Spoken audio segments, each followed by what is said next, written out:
All right, here we go. It's unboxing time. We've got a little present that's come in the mail. Very excited about this one. This is the iBatch rear shock for my DRZ 400.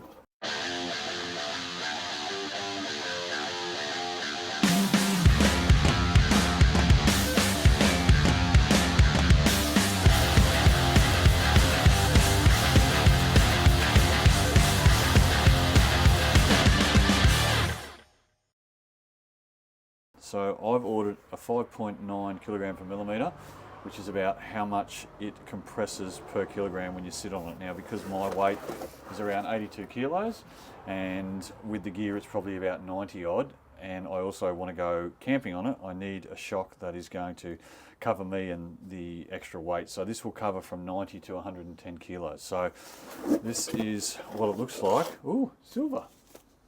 We have a silver one.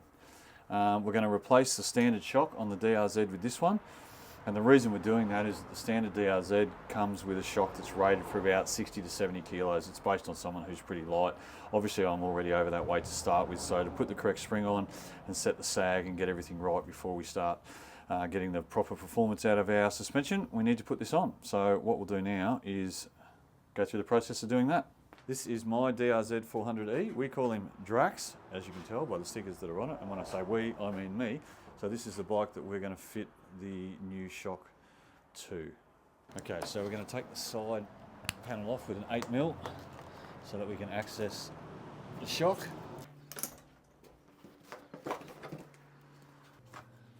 Just comes off as such. There's a couple of bolts we've got on the shock that we've got to undo. One of those is the top shock bolt, which is inside here. You'll see it just in the back. The second one is down here and it's behind the dog bones that we have to get to. So we'll have to undo those dog bones to get to that. So we'll use the breaker bar to undo these. They are 17mm. This is a 14mm on the bottom of the shock. Don't need a breaker bar for this one. The torque's about half what it is for the other top bolt.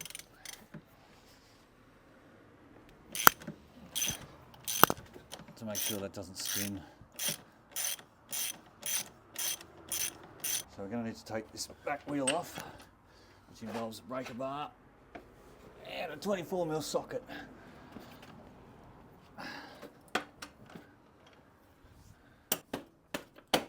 You can see I mark where my chain is set to because I'm currently happy with it, so that when I put it back on it saves a lot of time.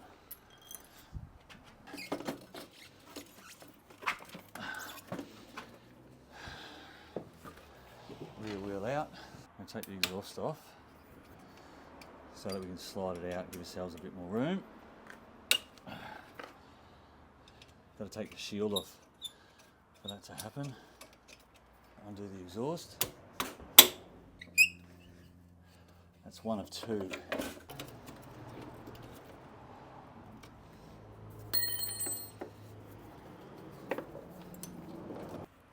just need to loosen that so we can slide the exhaust back out.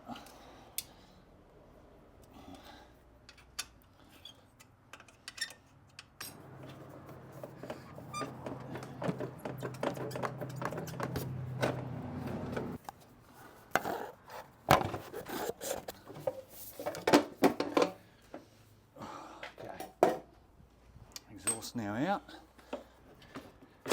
So now we've got the room to actually remove the shock. So we've got the shock off. We're going to loosen that the locking bolt at the top.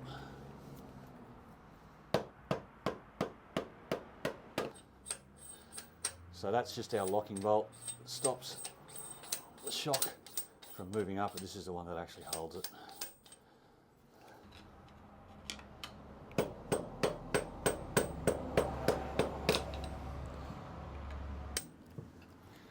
Okay, so we're at the point we've been unwinding it. It's now getting a lot easier because a lot of the tension is off the shock.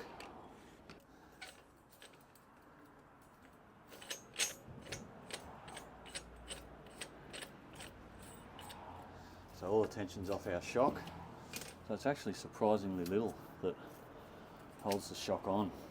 So once you separate these two, you can see there's a circlip. And we just need to take that circlip out. Once the circlip comes off, then this separates. Hold that for a sec. You end up with one piece, and then the spring comes straight off. Okay, so we fit the new spring over the top.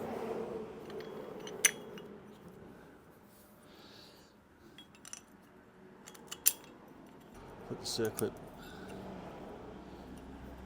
back on and retensioning back up the spring before we put it back in the bike.